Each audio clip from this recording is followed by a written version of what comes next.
Dans de nombreux contes européens, l'anneau symbolise le pouvoir lié à une promesse ou à un destin choisi.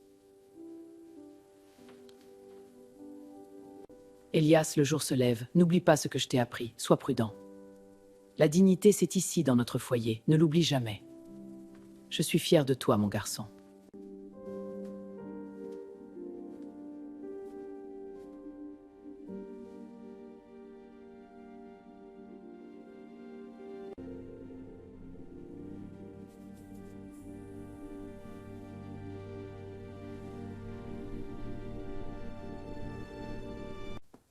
Mère, je sais que les temps sont durs, mais je sens que demain nous apportera l'espoir. Je travaillerai dur pour nous, je te le promets. Les héros pauvres des contes triomphent souvent grâce à la bonté, non grâce à la naissance ou à la richesse.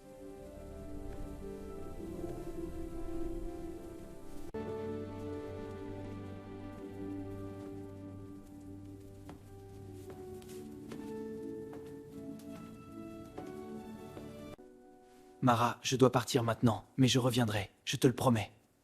Je sais, Elias. Je t'attendrai ici.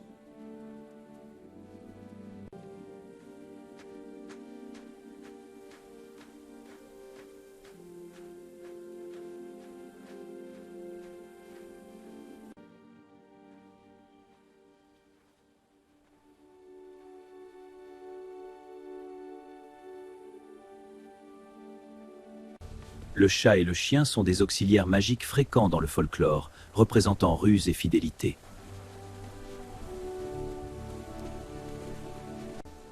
Tu as l'air d'un brave garçon. Miette a besoin d'une nouvelle maison. Je peux t'aider à la voir. Tu prendrais bien soin d'elle, n'est-ce pas? Regarde, elle t'aime déjà.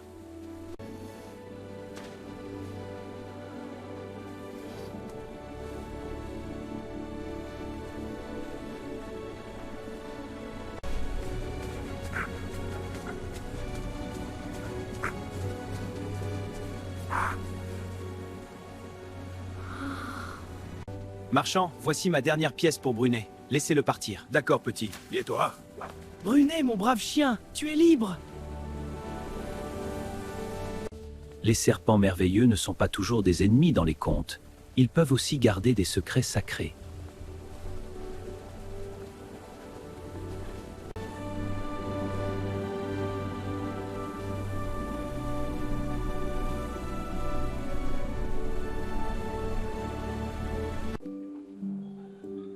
Écoute bien, Elias.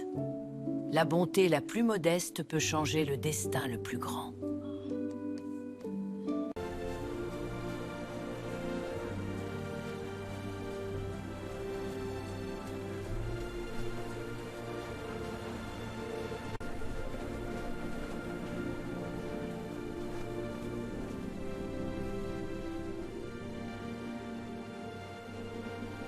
Le chiffre 3 revient sans cesse dans les contes pour marquer l'épreuve, l'aide et l'accomplissement.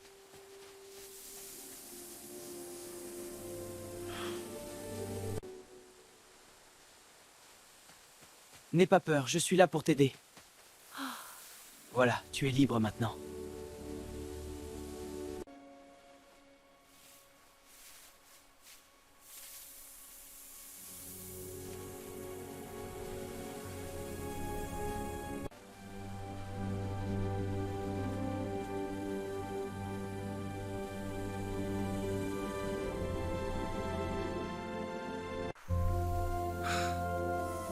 N'aie pas peur, Elias. Je suis Saphir, gardien de cette rivière. Laisse la peur se changer en émerveillement. Les marchés des récits populaires servent souvent de lieu de choix moral où le héros montre sa vraie nature.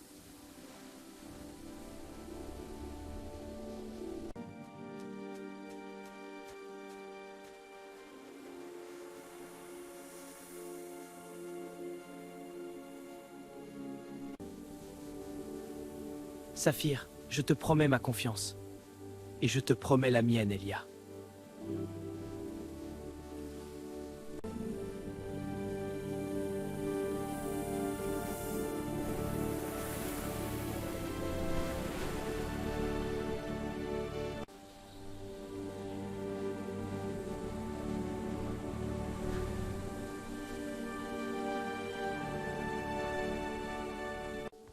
Les objets enchantés agissent souvent comme révélateurs.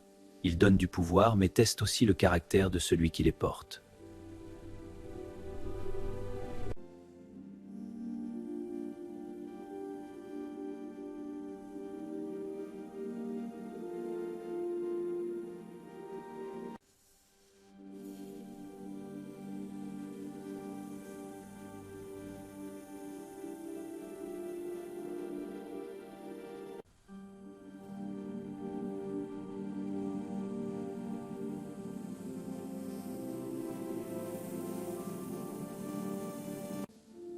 Elias, le temps est venu. Le juste pouvoir qu'en humblement. Accepte cette lueur, et ton chemin s'illuminera. Tu n'es pas seul.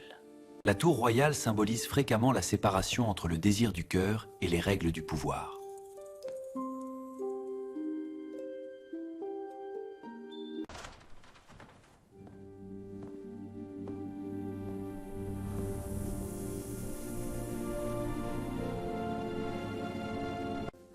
Maman, ne t'inquiète pas.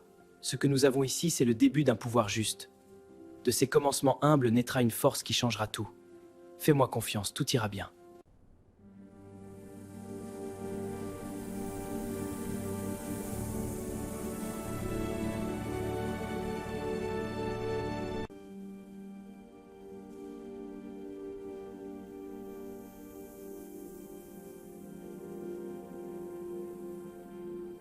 Les animaux secourus reviennent souvent sauver le héros, idée centrale de réciprocité dans la tradition orale.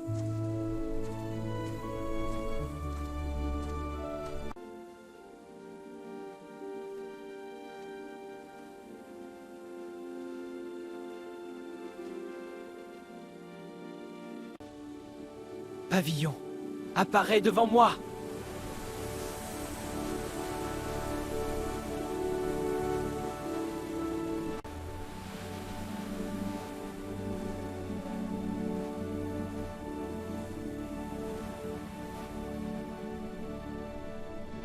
Elias, regarde ces fontaines et ces arches fleuries. N'est-ce pas un endroit magique? Je suis si heureuse de partager ce jardin avec toi. Tu sens que les différences s'effacent. Reste avec moi, explorons ensemble. Le ministre jaloux ou le conseiller rusé représente dans les contes le danger du pouvoir sans compassion.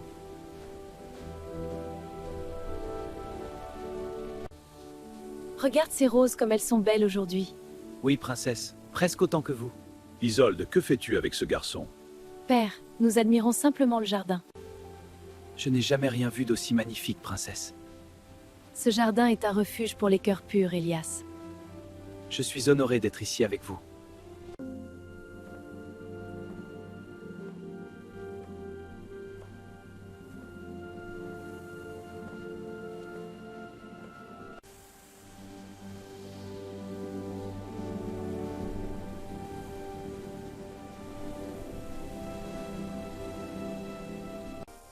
Les transformations soudaines de maisons en palais montrent visuellement le passage du manque à l'abondance merveilleuse. Elias, d'où vient ce pouvoir? Elias approche, ta requête est audacieuse. Votre Majesté, je suis humble mais courageux. Sire, observez la main d'Elsil, laisse le garçon parler. Mais l'anneau magique, sire.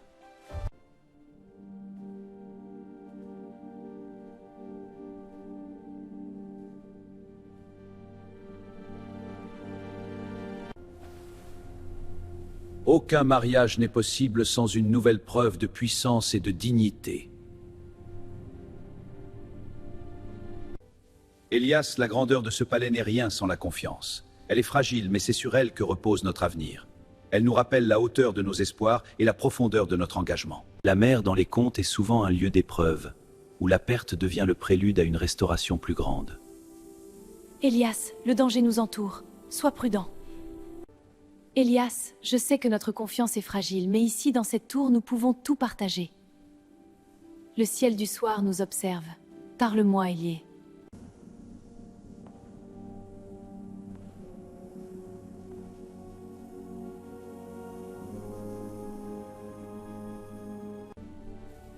Je contemplerai cette ville et userai de mon pouvoir sans jamais perdre ma bonté.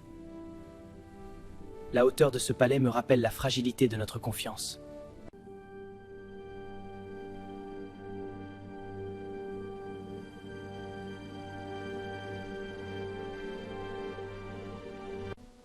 Les promesses de mariage royal servent souvent à unir symboliquement le monde du peuple et celui du trône.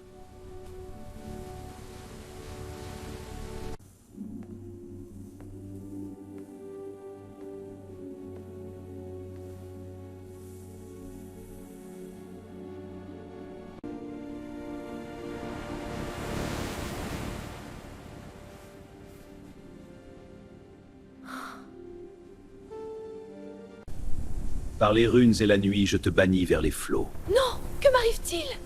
Ton destin s'accomplit sur les vagues. Que la mer garde ce secret. Miette, Brunet, j'ai besoin de votre aide. Une trahison menace dans l'ombre. Votre loyauté est ma seule chance. Aidez-moi à percer ce mystère. Le vent nous porte des secrets. Ensemble, nous affronterons la nuit. Le rire, l'émerveillement ou la stupeur de la cour signalent souvent le moment où la vérité devient impossible à nier.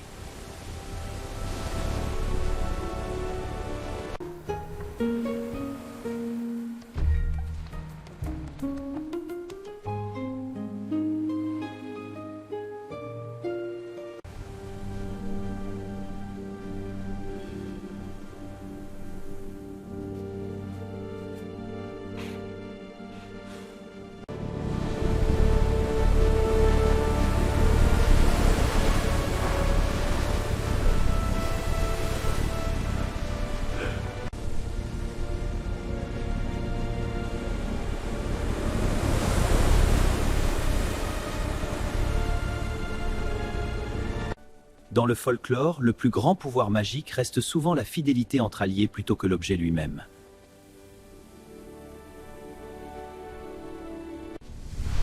Je suis Elias. L'anneau magique a révélé la vérité sur le vol. C'est impossible! Comment est-il apparu? La justice reprend sa place. Le mensonge n'a plus cours ici. Ministre Corvin, votre trahison est dévoilée. Non, c'est un mensonge! La pierre de vérité ne ment pas. Regardez!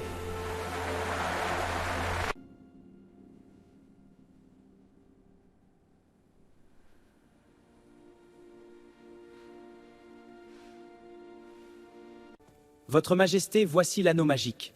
Je l'ai repris au voleur pour prouver mon innocence. Voyez les runes, la pierre étoilée. C'est la vérité qui triomphe.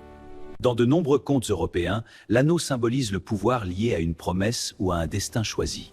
La vérité se révèle enfin. Le vrai noble n'est pas celui au Mont-Royaume sans rien réclamer. Ô esprit de l'anneau, révèle la vérité devant sa cour! La vérité est rétablie. Le vol est lavé de tout soupçon. Corvin, ta ruse prend fin ici. La lumière de la vérité éclaire ton mensonge. Ocho.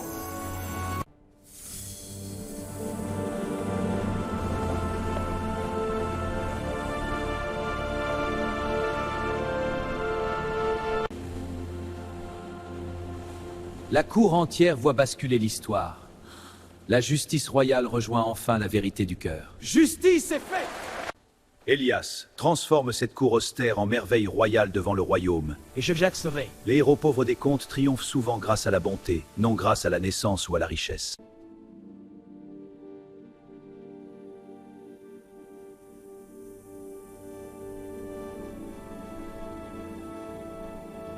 Peuple, exigez une dernière démonstration avant la célébration. Regardez, la cour devient témoin d'une vérité impossible à nier. C'est magie!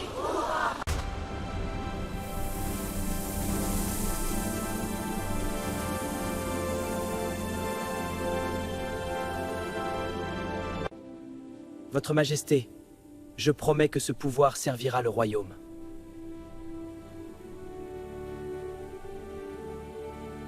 Le chat et le chien sont des auxiliaires magiques fréquents dans le folklore, représentant ruse et fidélité.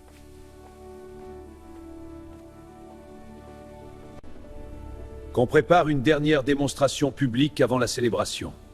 J'avancerai parmi de merveilles pour juger mes propres yeux la grandeur d'hérité impossible à nier. Elias approche. Montre à la cour ta valeur avant la célébration. Cette cour devient témoin d'une vérité impossible à nier. Isolde, la lumière t'éclaire. Que la démonstration commence. Peuple, contemplez la cour transformée. Exigeons une dernière démonstration avant la célébration. Voyez la paix la plus bédiate plutôt qu'à l'orgueil. Une dernière démonstration publique avant la célébration. Le miracle s'apaise. La cour devient témoin d'une vérité réelle, prête pour la fête du conte. Les serpents merveilleux ne sont pas toujours des ennemis dans les contes. Ils peuvent aussi garder des secrets sacrés.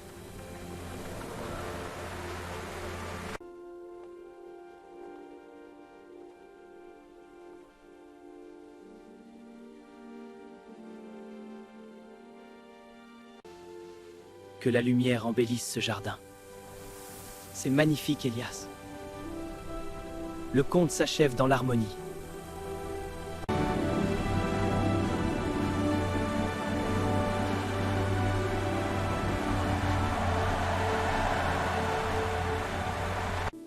Elias, ton courage a illuminé notre chemin.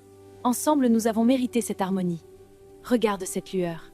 C'est la fin d'un conte et le début d'une ère lumineuse. Le chiffre 3 revient sans cesse dans les contes pour marquer l'épreuve, l'aide et l'accomplissement.